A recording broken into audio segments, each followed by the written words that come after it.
Don't drink, just leave now. What do you mean?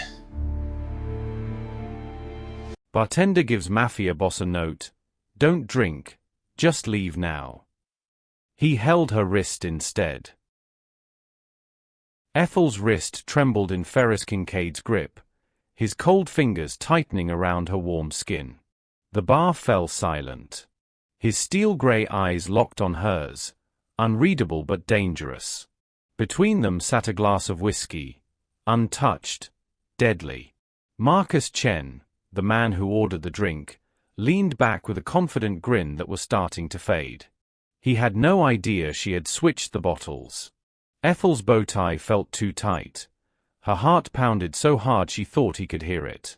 The note she slipped across the counter, "Don't drink, just leave now," lay crumpled beside the glass, the ink still wet. Ferris tilted his head, voice low and calm. "Why would I do that, little bird?" he asked. The room's golden light caught the edge of his jaw, making his sharp features look carved from stone. Ethel couldn't breathe. This moment, this grip, would either save her or end her. But how did a quiet bartender, invisible for 4 years, end up in the hands of the city's most dangerous man? Where are you watching from? Drop your location in the comments and hit subscribe. Tomorrow's story will take you even deeper into Ethel's world. 3 hours before the grip that stopped her breath, Ethel wiped down the counter at the Velvet Cage, the city's most exclusive club where people wore silk but spoke in secrets. The night crowd was just beginning to swell, men in tailored suits, women in diamond cuffs, deals being whispered over crystal glasses. Ethel moved through it all like smoke. No one really saw her, though she saw everyone. 4 years behind this bar had taught her that silence kept her safe. She had come to this city from Port-au-Prince after the night her uncle, John Baptiste, died gasping for air, his lips blue from the poison someone slipped into his coffee during the coup.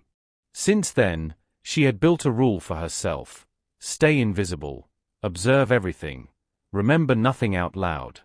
She spoke English, French, and Creole with equal ease, switching tongues as naturally as she refilled a glass. Her marmon used to say danger had a smell if you paid enough attention. Ethel believed that.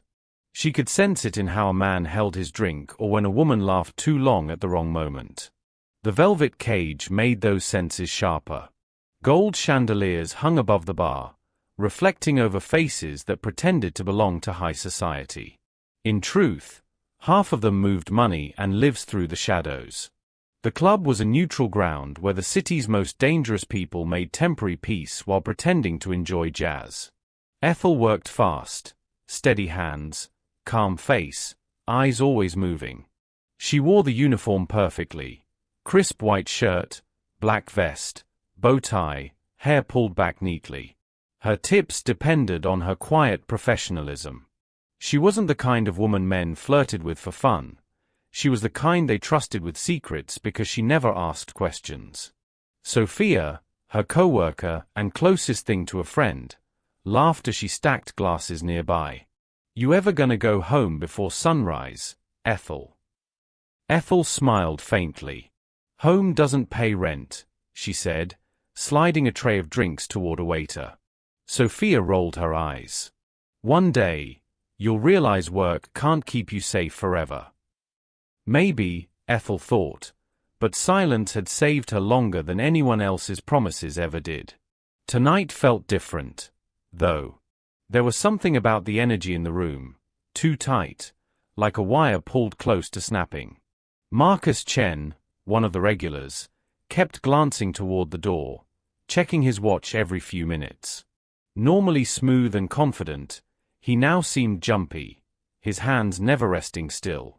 His laugh came out forced, and his eyes darted toward anyone who entered. He had always been a decent tipper, but lately, he was spending money like he had something to prove. Expensive suits, gold cufflinks, a new watch that still had the tag thread on it. Ethel noticed things like that.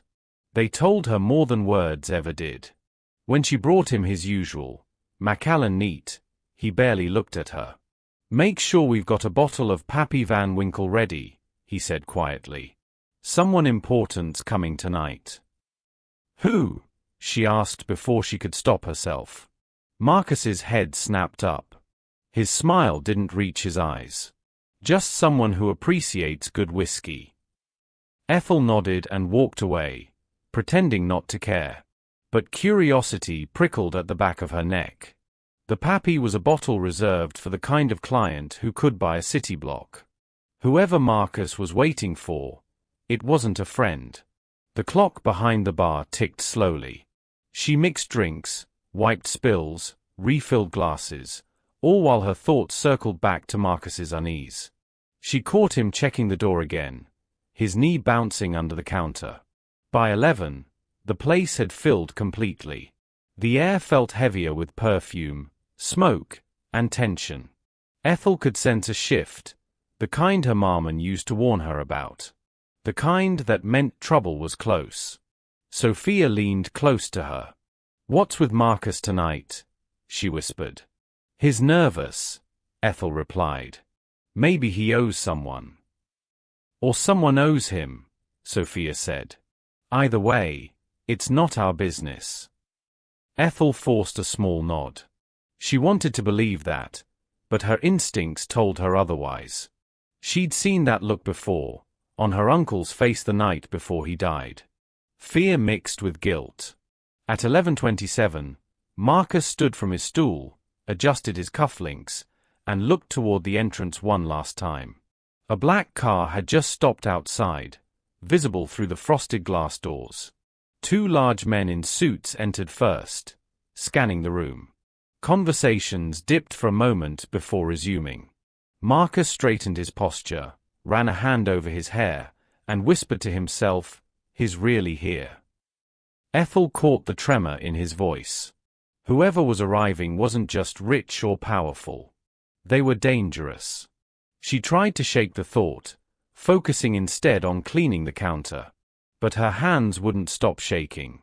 A faint, cold memory flickered, the metallic smell of poison, her uncle's fading breath, her mother's words echoing, "Danger doesn't always shout, sometimes it whispers." Ethel looked toward the door as the club manager hurried to greet the guest. The crowd seemed to part on its own.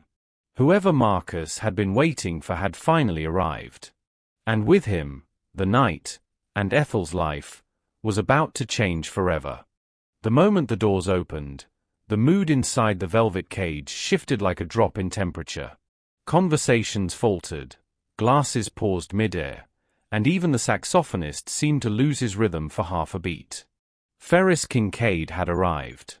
He stepped through the entrance with the quiet certainty of someone who never needed to announce himself. The two men who entered first flanked him like shadows, but it was clear who commanded the space.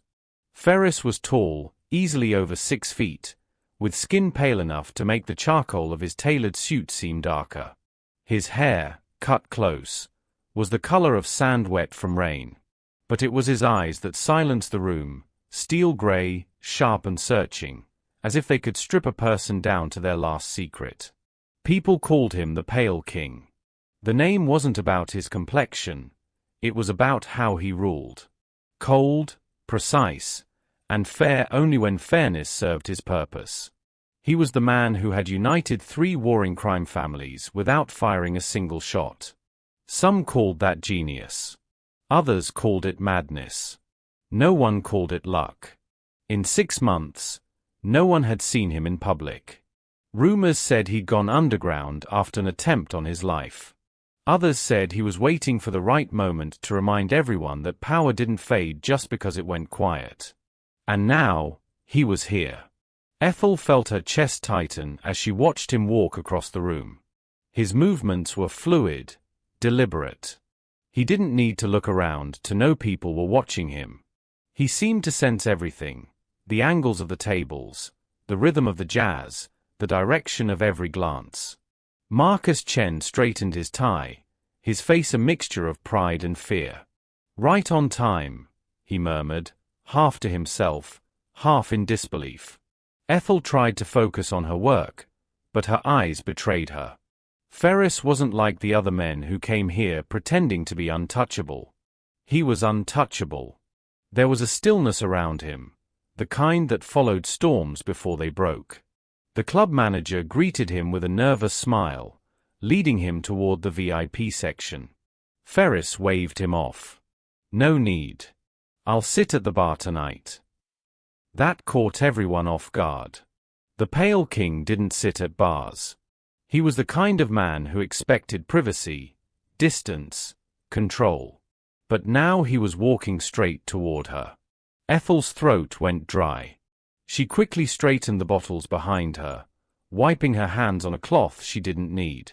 By the time he reached the counter, her pulse was racing. He took a seat at the far end of the bar, right under the chandelier's glow. The world around him seemed to shrink to that single point. Ethel approached carefully. "Good evening, sir. What can I get for you?" Ferris glanced at her name tag, then at her face. His voice was calm, even. "Pappy Van Winkle. Neat." Her breath hitched for half a second, but she managed to nod. The bottle Marcus had requested earlier gleamed behind the glass. She reached for it, her hand steady in motion but trembling beneath her skin. She could feel his eyes on her the entire time, measuring, calculating. She poured the whiskey carefully, the amber liquid catching the light like honey. When she slid the glass toward him, their eyes met briefly.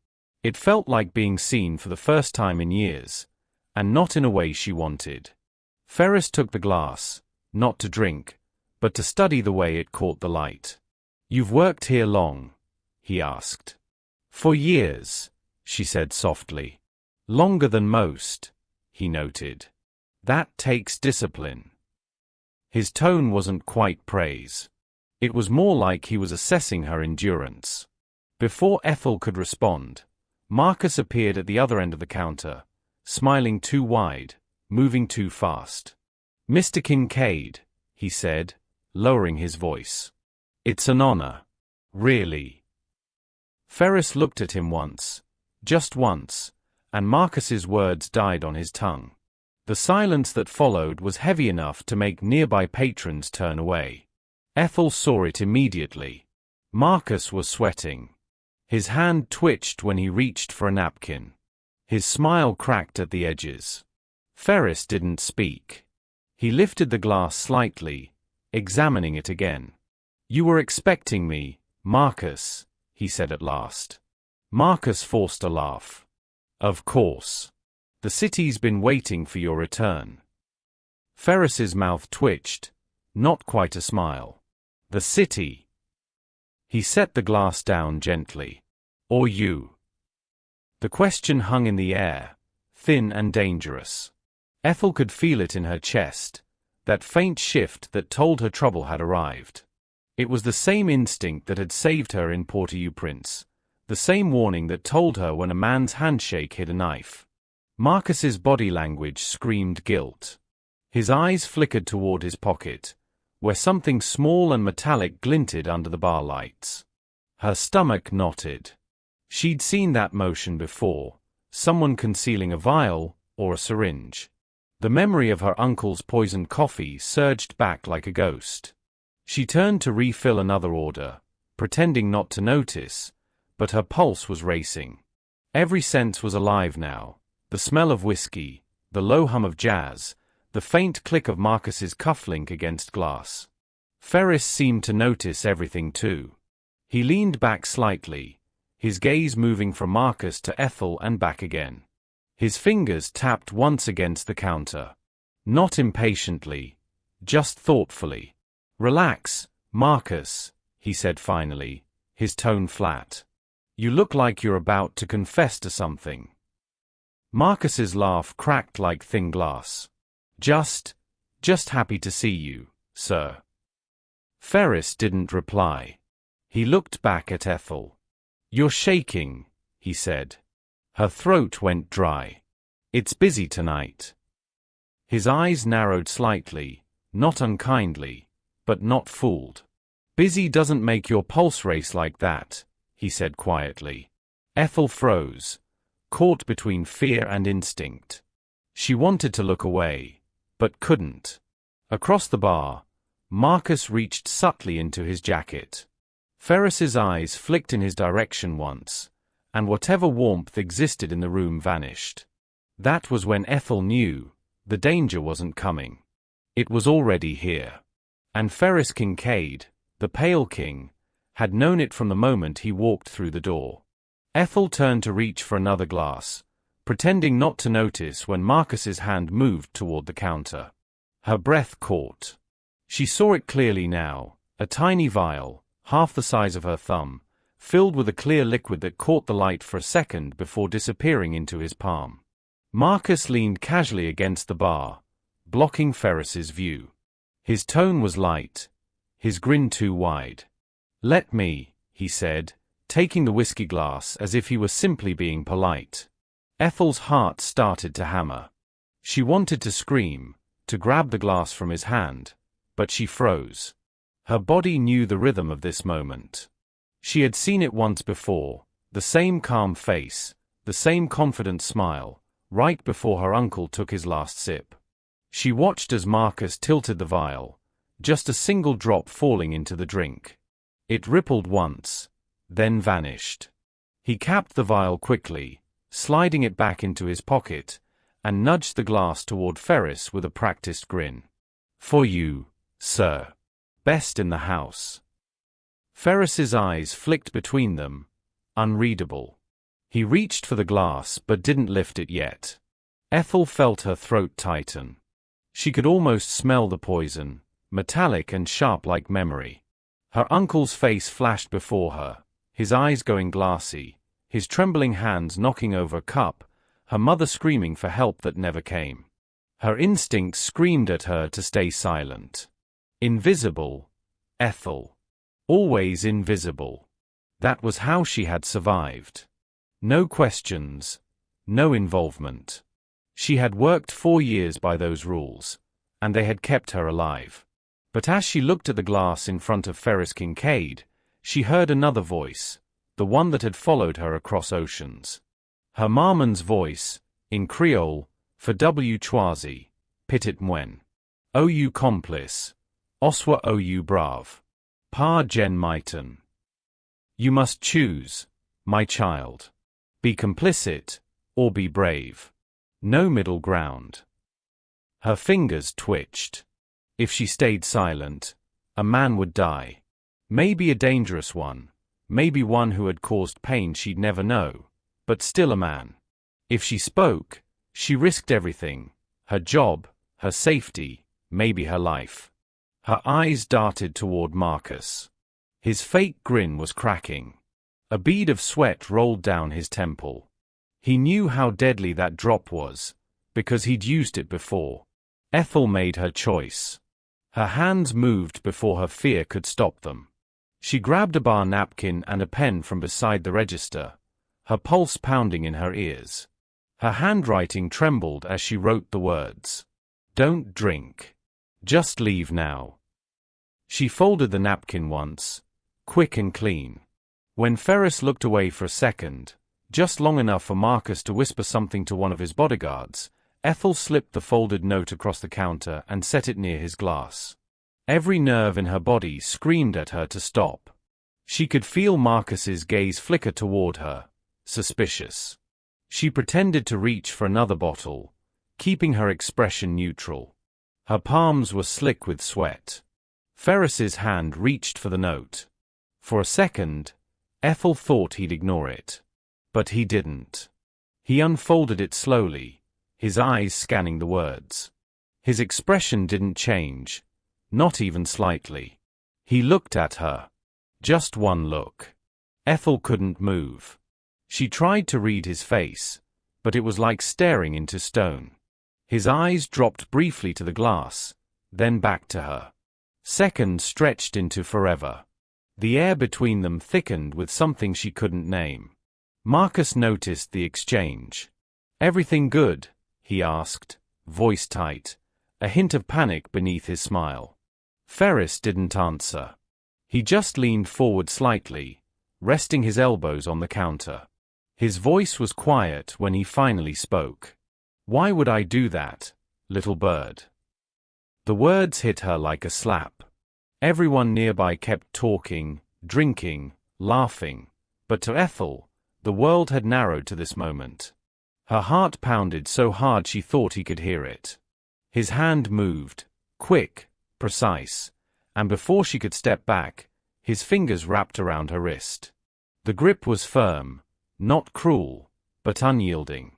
Her skin burned where he touched her. Ethel's breath caught. Her other hand instinctively went to the bar for balance.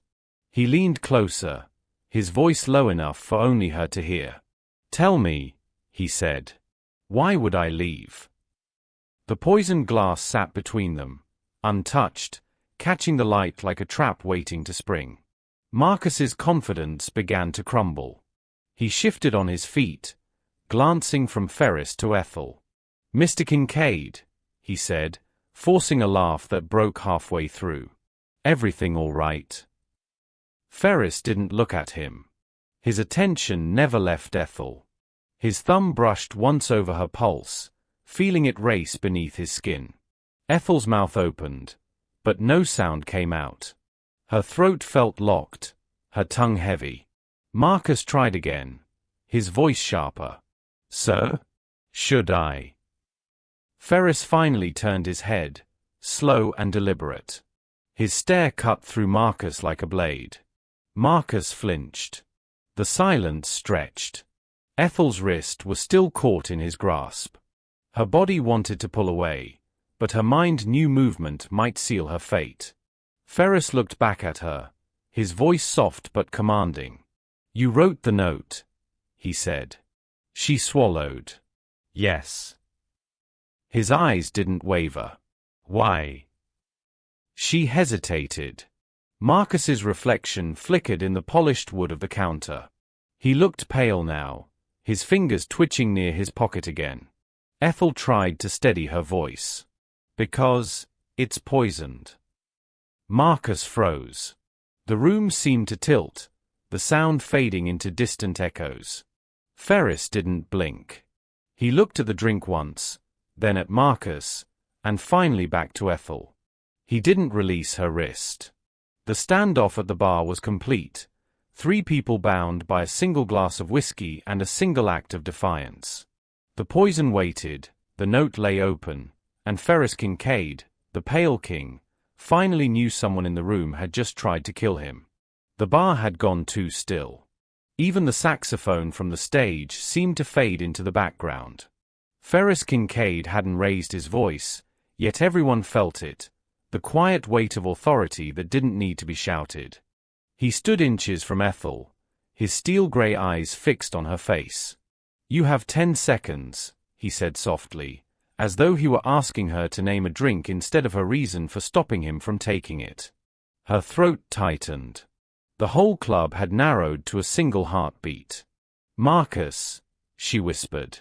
"He switched your glass." Ferris didn't blink. "How do you know?" Ethel's chest rose and fell in quick, uneven breaths. "He had a vial. A drop from it went into your whiskey. I saw him do it. I've seen this before." His gaze sharpened. "Before?" "My uncle," she said.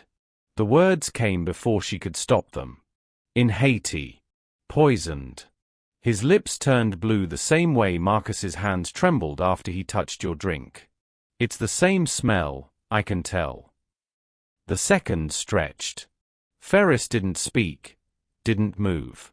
His men, who had appeared so quietly she hadn't noticed, stood at the edges of the room now, calm and watchful. Marcus's breathing quickened. Sweat darkened the collar of his shirt. Finally, Ferris released her wrist. The pressure left a ghost of heat on her skin.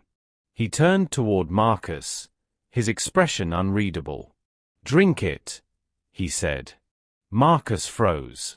What are you talking about?" "You ordered the pappy," Ferris said. "You intercepted it. You poured it. So drink it." "I know. Drink," Ferris repeated. Still calm. Still terrifying. Marcus's face twisted. You can't be serious. You think I'd... Do I look like I'm joking? One of Ferris's men stepped forward, his presence alone enough to make Marcus stumble back a step. Sir, please. Drink, Ferris said again. Marcus's eyes darted around the room. Every exit was blocked. The crowd had thinned to the edges, pretending to talk, pretending not to see. The velvet cage had always been a place of pretense, but tonight the masks had slipped. Marcus's lips trembled. I didn't mean to, it was just business. Ferris tilted his head slightly. Whose business? Marcus swallowed hard, voice cracking. Castellano. Vincent Castellano. He said it'd be easy.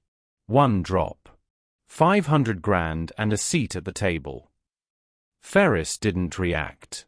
He simply stared at Marcus as if weighing his entire life in a single thought. You had potential, he said finally. Greed made you stupid. Marcus dropped to his knees. Please. Please, Mr. Kincaid. I was desperate. I didn't think he'd. Enough. Two of Ferris's men moved forward, taking Marcus by the arms. He didn't resist. He just sagged, whispering something that sounded like a prayer. The doors opened, then shut quietly behind them. The music hadn't returned. The chatter had not resumed. The only sound was the soft clink of glass as Ethel set the poisoned drink aside, her fingers trembling. Ferris turned back to her. You knew exactly what you were doing, he said. I wasn't sure, she replied, voice barely a whisper. But if I'd said nothing, you'd still be alive, he finished for her. And no one would know. She looked up at him. Would you rather I'd stayed quiet? Ferris studied her for a long moment. Most people do. Something in his tone carried neither approval nor condemnation, just an observation of fact. He glanced at the note she'd slipped him earlier, still lying by the glass. Her handwriting had been small, desperate. Don't drink. It's poisoned. The man beside you. He picked it up, folded it carefully, and slipped it into his jacket pocket. You're coming with me. What? He turned slightly, giving a subtle nod toward the men now stationed near the back door. They saw you warn me. They saw me spare you. You've become a problem for both sides. Ethel felt her stomach drop. I didn't ask for this. No one ever does, he said. Her voice shook. You're saying if I stay here, they'll come for you, he interrupted. Tonight, tomorrow, it doesn't matter. You stopped an assassination in public. That makes you a witness. Witnesses don't last long in this city. Ethel's mouth went dry. She glanced toward Sophia, who was frozen behind the counter, eyes wide with disbelief. Ferris noticed the glance. She didn't see anything, he said. But you saw too much. Her heart pounded. So you'll what? Keep me as some kind of hostage? His lips curved, not quite a smile. If I wanted you dead, I wouldn't be talking to you. He turned toward the exit, speaking over his shoulder. You have 30 seconds to decide. Walk out with me, and I'll make sure you live long enough to regret it. Stay, and you won't make it to sunrise. Ethel stood frozen. Every instinct screamed to run, but another part of her, the one that had survived poison and loss and years of hiding, knew he was right. Her uncle's voice came back to her from the past. There are moments, T-Fi, when silence kills more surely than bullets. She took a step forward. Then another. Ferris's men moved aside as she approached. He opened the side door, the chill of midnight spilling into the club. For one last moment, Ethel looked back. The velvet cage gleamed under the chandeliers, beautiful and cruel, the way only dangerous places could be. When she turned back, Ferris was waiting. His expression hadn't changed, but something flickered in his eyes, an acknowledgement, maybe even respect. As the door shut behind them, Ethel realized her life of invisibility had ended. And whatever she had just stepped into, it was far more dangerous than the poison she'd stopped. The car sliced through the city like a shadow on glass, silent and controlled. Ethel sat in the back seat beside Ferris Kincaid, her hands clenched in her lap. The man had barely spoken since they left the velvet cage. Outside, skyscrapers cut through the night sky, their reflections sliding over the tinted windows like streaks of light. Inside the car, silence carried weight, thick, disciplined, the kind that warned you not to speak unless invited. She didn't know where they were going until the car stopped in front of a tower that seemed to touch the clouds. Its entrance was guarded, its walls gleaming steel and glass. Ferris stepped out first, his expression unreadable, his stride purposeful. She followed, legs unsteady, unsure if she was walking into safety or a cage more dangerous than the one she'd just escaped. Two men met them in the lobby. Neither spoke. They led the way to a private elevator that required both a keycard and a fingerprint scan. The doors opened without a sound, sealing her fate as they closed behind them. When the elevator reached the top, Ethel stepped into a penthouse that didn't feel lived in. It felt maintained.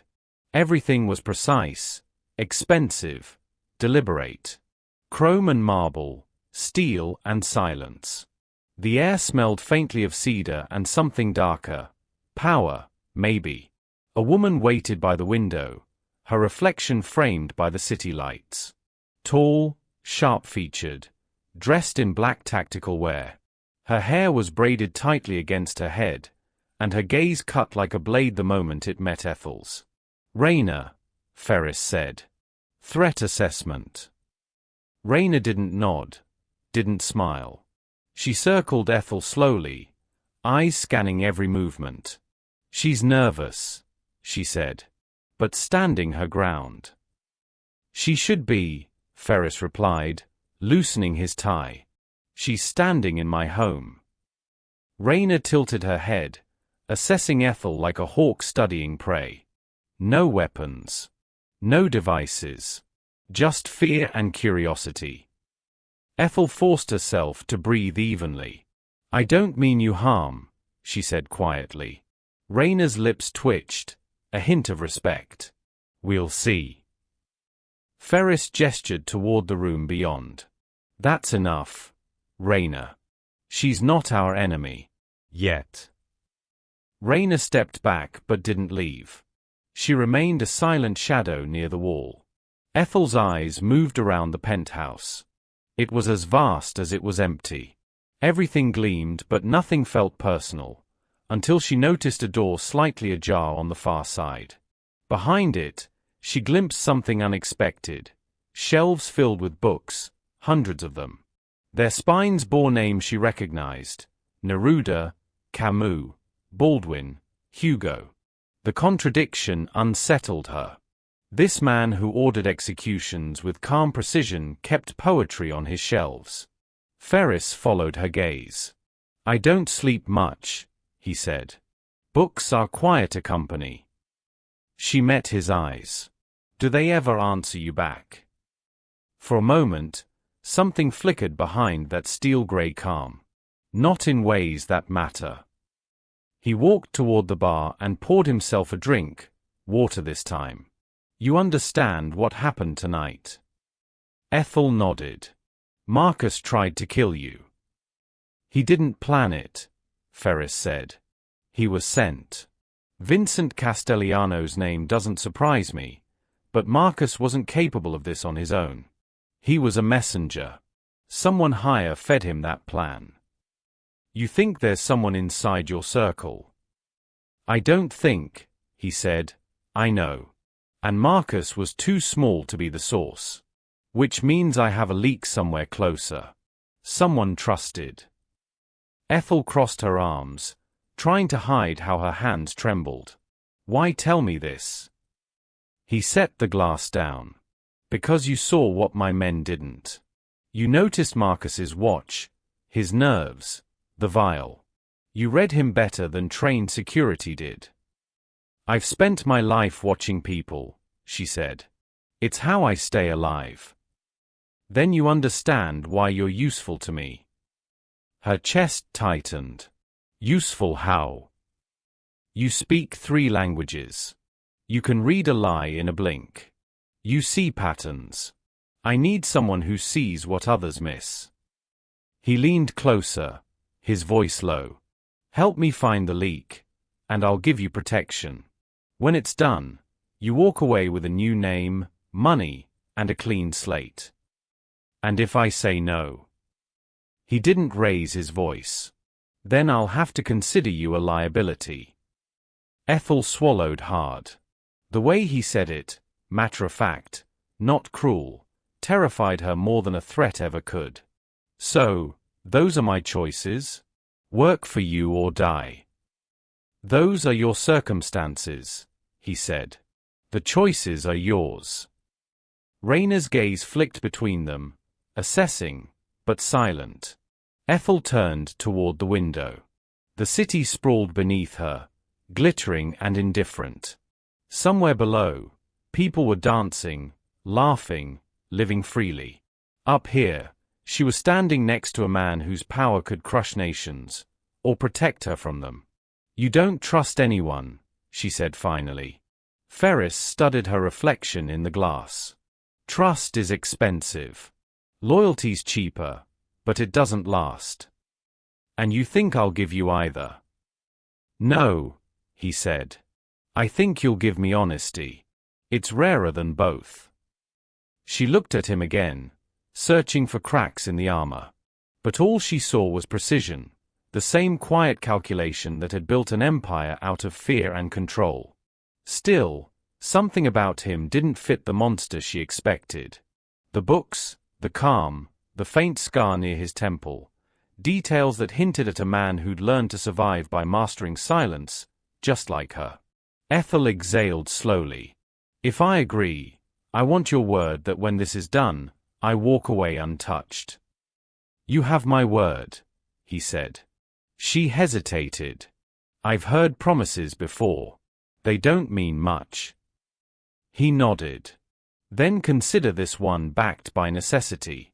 I don't break deals I need. The quiet stretched between them again, heavy with decision. Rayna's voice finally broke it. What's your answer, Bartender? Ethel's lips parted, voice steady this time. I'll help you. Ferris's expression didn't change, but his tone softened by a degree. Good. You start now. He gestured toward the desk across the room, where several files were stacked neatly. Those are my last 3 months of internal reports.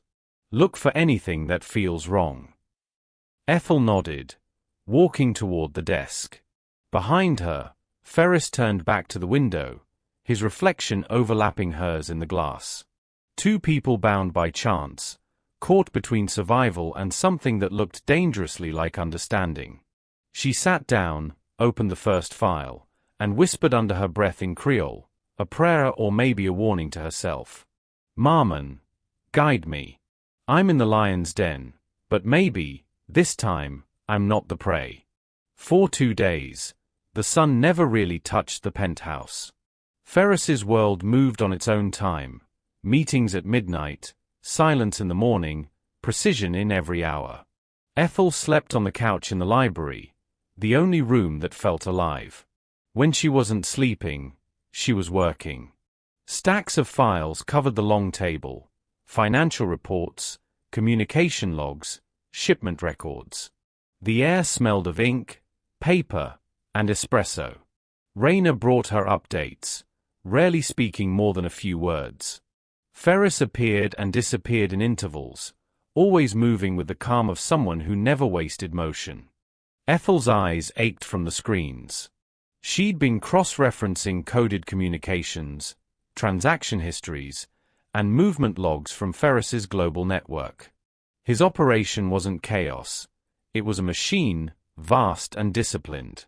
Yet, someone had been bleeding it quietly, almost elegantly. Ferris entered without sound, standing behind her shoulder. "You've been at it 18 hours, he said. She didn't turn. "I found something strange." His voice stayed even. "Strange how?" She pointed to a series of shipping manifests from the port in Veracruz. "These records look clean, but the language in the documentation doesn't match the rest." He leaned closer, eyes scanning the text. "What am I looking for?" "Tone," she said. "These documents are written in formal Spanish, but the phrasing, it's too regional. The syntax belongs to northern Mexico, Nuevo León, maybe Monterrey. Your staff writes in neutral corporate Spanish. Whoever edited this is trying too hard to sound legitimate." He studied her face, intrigued. "You read tone in shipping logs?" "I read people. Paperwork tells stories too," she replied. A faint smirk touched his mouth. "Continue." She highlighted several lines. "The same person altered these 4 manifests over 6 weeks. The quantities were adjusted by small amounts, never enough to trigger alarms, but consistent. Someone's been skimming, then covering it with clean signatures." Ferris folded his arms. "Names?" "3 possible," she said, scrolling through employee records. "The language matches patterns used by Rafael Montes, your logistics coordinator. But 2 others, Julio Vargas and Melina Ortega, handle translation duties. They could have assisted." He said nothing, but she could feel his attention sharpen. She pulled up surveillance footage from the Veracruz branch. "Watch this," she said. "This was taken a week ago." On screen, Rafael Montes appeared, late 40s, salt and pepper hair, neat suit, calm demeanor. He was respected, trusted, known for efficiency. Yet, his movements told another story. He checked his phone too often. He paused at doorways before entering. He left meetings early. Ethel froze the frame when he exited the port office. "Here." He looks toward the camera, then away. Most people don't notice reflections. She zoomed in on a car window across the street. A faint image emerged, a man sitting at a cafe, his profile barely visible. She enhanced it further, adjusting exposure. The reflection sharpened. The man had slicked back hair, sharp jawline, and a scar near his ear. Ethel whispered, "That's Luca Castellano." Ferris's voice dropped to a near whisper. "Vincent's nephew." Ethel nodded. They've met at least twice in the past month. The cafe's owner confirmed Raphael's been visiting there regularly, always alone, but the same car parks nearby every time. Raina appeared at the door, drawn by the tone in Ferris's voice. "Luca Castellano." Ferris turned to her. "Confirm his movements last week." Raina disappeared, already dialing. Ethel continued, "It's more than leaking shipments. Someone's promising him something bigger." She opened another file, showing encrypted messages decoded by her software. These phrases, Nueva Frontera, Territorio Limpio, they're not just code for shipments. They're territorial markers. Raphael's being promised control. Castellano wants him to defect and bring a piece of your empire with him. Ferris's jaw tightened, but his voice remained calm. 8 years he's been under my roof. "People don't betray out of loyalty," Ethel said softly. "They betray because they think they deserve more than they're given." He looked at her for a long time. "You sound like someone who's seen this before." "My uncle trusted the wrong man once," she said. "It cost him his life." Silence followed. Ferris turned back to the screens. His reflection in the monitor was all sharp angles and quiet fury. Raina returned. "Confirmed." Luca Castellano was in Veracruz on both dates. No official records, but his private plane filed refueling requests. Ferris exhaled through his nose, a sound less of anger, more of control reasserting itself. So, Raphael's been selling pieces of me for promises from a man who doesn't pay debts. Ethel watched him closely. What will you do? He didn't answer right away. His eyes drifted to the city below the window, lights blinking like distant stars.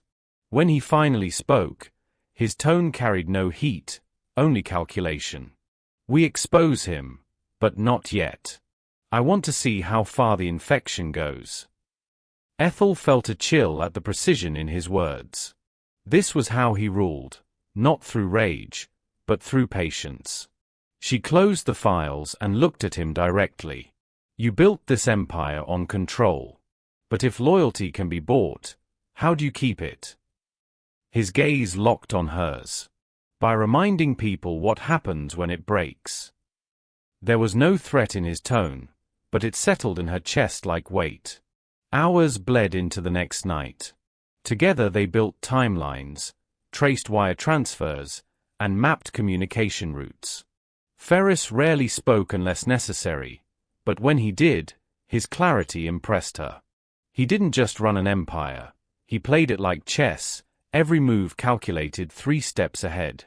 At one point, she caught him watching her as she translated an encrypted message aloud in Spanish. You switched dialects mid-sentence, he noted. Old habit, she said. Creole at home, French at school, English to survive. Languages are just masks people wear. His expression softened almost imperceptibly. You wear them well. The compliment unsettled her more than any threat could have.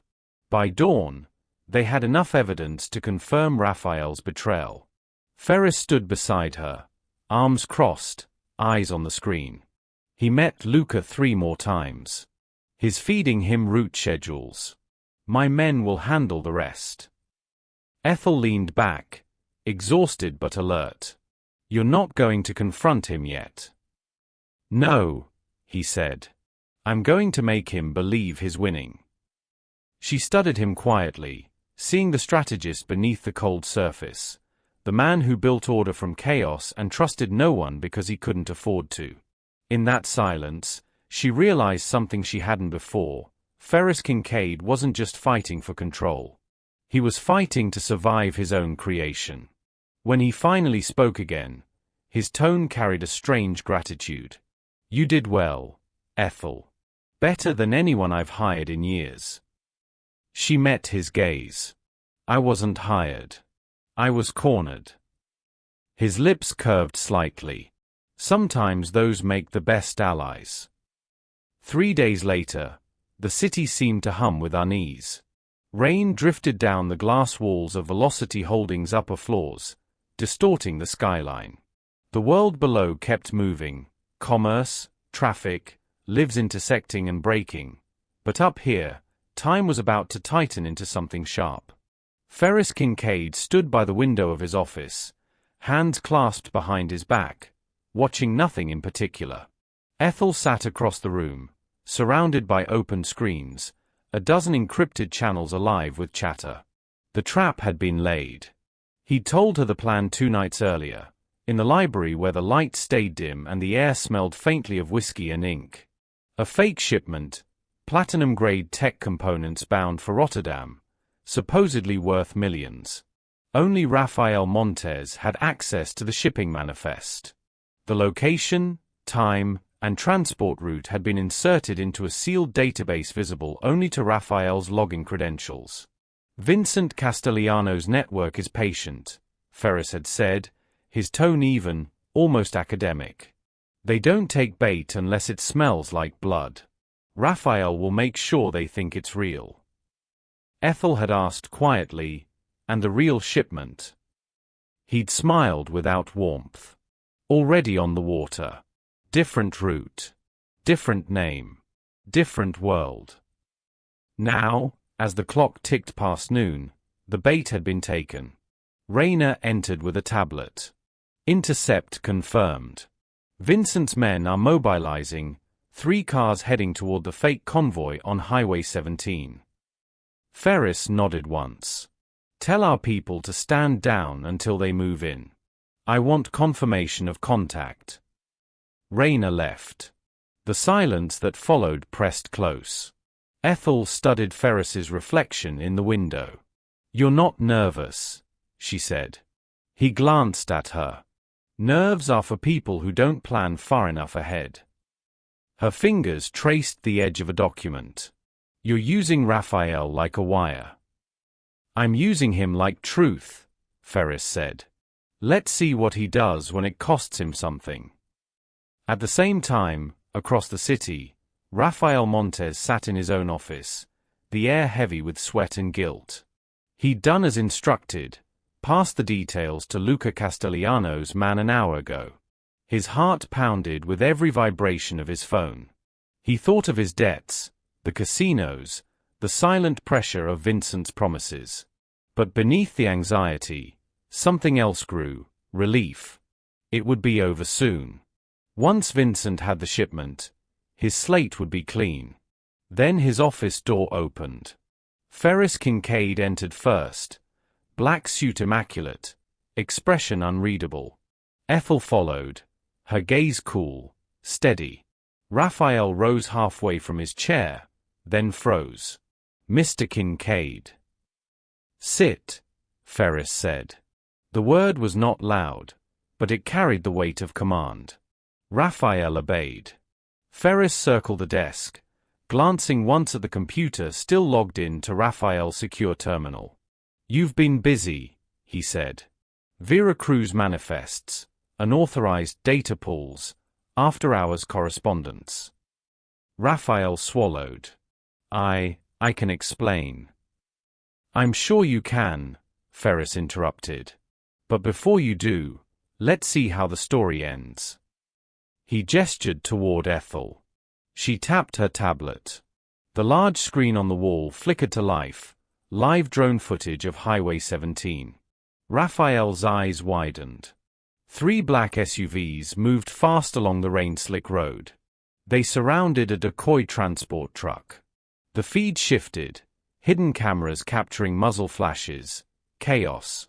Then another convoy appeared from the ridge, moving with disciplined precision.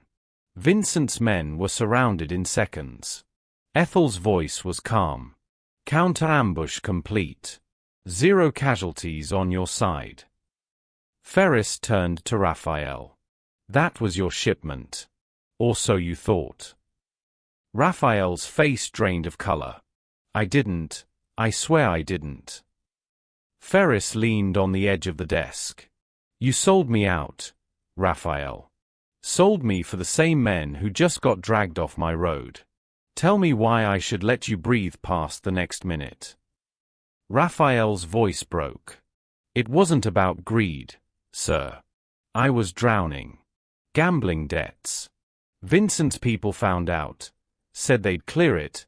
Give me a stake, a future. I thought I could fix it before you noticed. Ferris studied him in silence. Then he looked to Ethel. You see it? She nodded slowly. Fear. But not loyalty. Raphael's breath came fast. Please, Mr. Kincaid, I made a mistake. I can make it right. Ferris straightened. You already did. He moved closer, his tone cooling into something measured. You're going to work for me again, Raphael. But not as before. Raphael blinked. What do you mean? You'll stay in contact with Vincent's people, Ferris said. Feed them everything I tell you. False shipments, fake ledgers, names that lead nowhere. You'll build their confidence, then break their spine one lie at a time. Raphael's confusion deepened into disbelief. You want me to be your mole? I want you to earn the debt you created, Ferris said. If you refuse, I end it now. Quick, clean, and quiet. Choose. The room held its breath. Rain tapped against the glass like the ticking of a clock. Raphael's voice cracked. "I'll do it." Ferris's expression didn't shift. "Then you'll start tonight." He motioned to Raina through the glass wall. She entered, handed Raphael a new encrypted phone. "All communication goes through that. No personal calls. No mistakes." Raphael nodded rapidly, hands trembling. "Yes, sir. Thank you, sir." Ferris regarded him one last time. "Don't thank me. Earn it." Raphael left the room escorted by security. For a moment, silence reclaimed the space. The hum of the city returned beneath the rain. Ethel finally spoke. "You spared him." Ferris's gaze stayed on the empty doorway. "I reproposed him." She studied his profile, the stillness, the calculation, the strange gravity that seemed to surround him. "You're not merciful," she said softly. "You're efficient." He turned his head slightly, eyes finding hers. "Mercy is just efficiency with better branding." Over the next week, the machine moved. Raphael became the quiet ghost within Vincent Castellano's network. Each day he sent updates through carefully staged channels. Each piece of intelligence he delivered carried the infection of falsehood, fake routes, phantom assets, names of non-existent buyers. By the fourth day, Castellano's people began turning on each other. By the seventh, shipments vanished, money evaporated, and Vincent himself went dark. No one knew if he fled or if the sea took him. The whispers stopped soon after. In Ferris's office, Ethel watched the slow unraveling unfold on a dozen screens, names crossed out, accounts frozen, silence replacing chaos. Ferris stood beside her, his reflection steady in the glass. "You wanted to see how my world works," he said quietly. "This is it. No speeches, no vengeance. Just pressure until things break the way you want them to." Ethel turned toward him. "And when everything breaks?" He looked out at the skyline, where dawn bled through the fog. "Then you start again." The rain had stopped, but the city still dripped, like something recently washed clean, and not entirely redeemed. Morning sunlight spilled through the penthouse windows, golden and quiet, touching the steel surfaces that once felt so cold. The storm that had haunted Ferris's empire was over. Vincent Castellano's name was no longer whispered. His network had collapsed, leaving only silence in its wake. Ethel stood near the window, watching the city stretch awake. For the first time in years, there was no fear stalking her heartbeat. She felt lighter, though not free. Not yet. Behind her, Ferris's voice carried the same control as always, though softer now. "It's done. You can leave whenever you're ready." She turned slowly. He stood near the desk, a single envelope in his hand, plain, cream-colored, sealed with care. "What is that?" she asked. "Your new identity," he said. "A passport, cash, documents. Enough to start wherever you want. Paris, maybe. Lisbon. Somewhere the air isn't poisoned by what we do." The matter-of-fact tone hit harder than any threat. He was keeping his word. Just as he'd promised. Ethel stepped closer. "You really mean to let me go?" "I don't keep what doesn't want to stay." His eyes held hers for a long beat before he added, "But I don't forget what's valuable, either." Her pulse fluttered. She wanted to ask what that meant but didn't trust her own voice. Instead, she studied the room, the clean angles, the muted luxury, the order he lived within. Yet beyond the steel and silence, there was something raw in him now.